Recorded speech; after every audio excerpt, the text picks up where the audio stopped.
کیا بات ہے عرفان بھائی، ڈسٹرب لگ رہے ہیں؟ بس یار کیا بتاؤں، میرے ابو مجھ سے محبت نہیں کرتے۔ کیا مطلب؟ دیکھو نا، جب دیکھو ڈانٹتے رہتے ہیں۔ ابھی بھی گھر سب کے سامنے مجھے ڈانٹ دیا، ہر بات کے لیے منع کرتے رہتے ہیں، یہ نہ کرو وہ نہ کرو، یہاں نہیں جاؤ وہاں نہیں جاؤ۔ اتفاق سے میرے ابو بھی ایسے ہی ہیں۔ مجھے تو ایسا لگتا ہے دنیا کے سارے ابو ایک جیسے ہوتے ہیں۔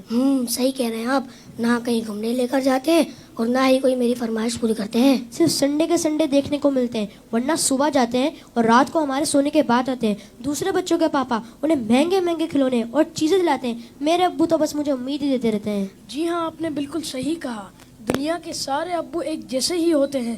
وہ خود سے زیادہ اپنے بچوں اور فیملی کا خیال رکھتے ہیں۔ کیا آپ نے کبھی یہ سوچا کہ کیا ان کا دل نہیں کرتا ہوگا کہ وہ بھی گھر میں رہیں، سکون سے بیٹھ کر آرام کریں؟ پتہ نہیں، شاید چاہتا تو ہوگا۔ اور جہاں تک بات ہے آپ کی فرمائشوں کی، تو ان کی سیلری ہی اتنی کم ہوتی ہوگی کہ وہ چاہ کر بھی آپ کی فرمائشیں پوری نہ کر پاتے ہوں۔ ہو سکتا ہے ہماری ضرورتیں پوری کرنے کے بعد ان کے پاس اتنے پیسے ہی نہ بچتے ہوں کہ وہ ہماری فرمائشوں کو بھی پورا کریں۔ میں نے اس طرح سے کبھی سوچا ہی نہیں۔ اور جہاں تک آنکھیں دکھانے کی بات ہے تو یہ بھی ان کی مجبوری ہے کہ ان کی ڈیوٹی ہے کہ وہ ہمیں ہمیشہ بری باتوں سے روکیں اور اچھی باتوں کی ترغیب دیں۔ اچھا فیضان بھائی، یہ بتائیں آپ کی ضرورتوں میں کوئی کمی آئی ہو؟ نہیں تو بالکل بھی نہیں۔ کبھی ایسا ہوا کہ آپ بیمار ہوئے ہوں اور آپ کے ابو کو آپ کی فکر نہیں ہوئی؟ ہماری بیماری میں سب سے زیادہ پریشان ہونے والے ہمارے ماں باپ ہیں۔ آپ کے ابو چھوڑ کر کہیں گھومنے چلے گئے ہوں؟ نہیں تو کبھی نہیں۔ کبھی ایسا ہوا کہ آپ کے ابو نے خود تو کچھ اچھا کھایا اور آپ کو نہ دیا ہو؟ کبھی نہیں۔ اگر کوئی اچھی ڈش کم ہوتی ہے تو وہ ہمیں دے دیتے ہیں اور کہتے ہیں تم کھا لو، میرا دل نہیں چاہ رہا۔ اگر یہ پیار نہیں ہے، محبت نہیں ہے، تو پھر کیا ہے؟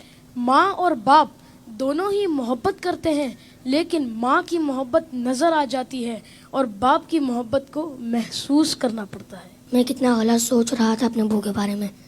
لو یو ابو۔ Love you very much. باپ باپ ہی ہوتا ہے، باپ ایک سایہ دار درخت ہوتا ہے۔ آج ان بچوں کی باتوں نے مجھے اپنے والد بھی یاد دلا دی ہے۔ واقعی اچھے کھانے انہوں نے ہمیں ہی کھلائے، اچھی چیزیں انہوں نے ہمیں ہی عطا کی۔ اور وہ بچے جن کے والدین ان کی فرمائشیں پوری نہیں کرتے نا، انہیں یہ سوچنا چاہیے۔ صرف میں بچوں سے بات نہیں کروں گا، گھر کے اور بھی افراد ہیں، زوجہ بھی ہے، بیٹی بھی ہے۔ وہ کہتی ابو آپ ہمارے لیے کچھ لاتے نہیں ہیں، بیوی کہتی شوہر سے آپ کچھ لاتے نہیں۔ اس بیچارے سے تو پوچھو اس کی مجبوری کیا ہے۔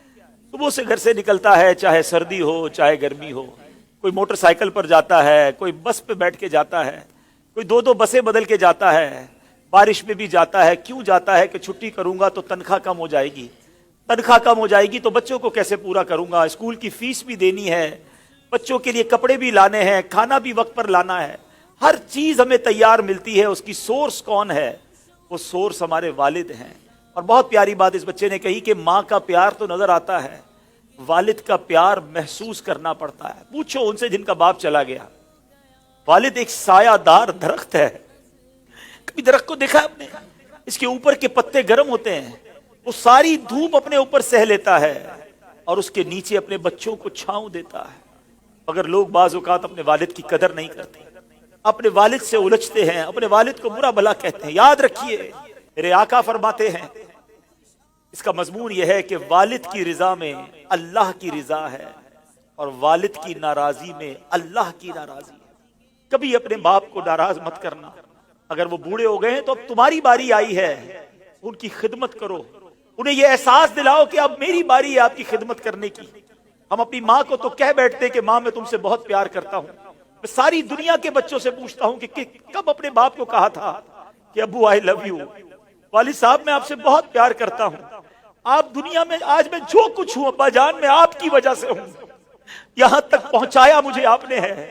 ارے جس نے انگلی پکڑ کر چلانا سکھایا، جس نے ہر مشکل میں کہا گھبرانا نہیں، میں تمہارے ساتھ ہوں۔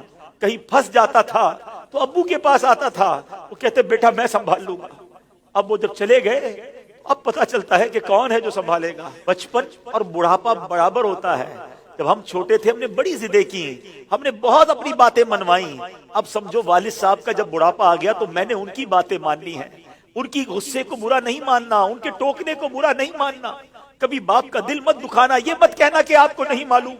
ارے اسے کہتے ہو کہ نہیں معلوم جس نے ہمیں چلنا سکھایا، جس نے ہمیں کھڑا ہونا سکھایا، ہر مشکل میں جس نے ہماری مدد کی۔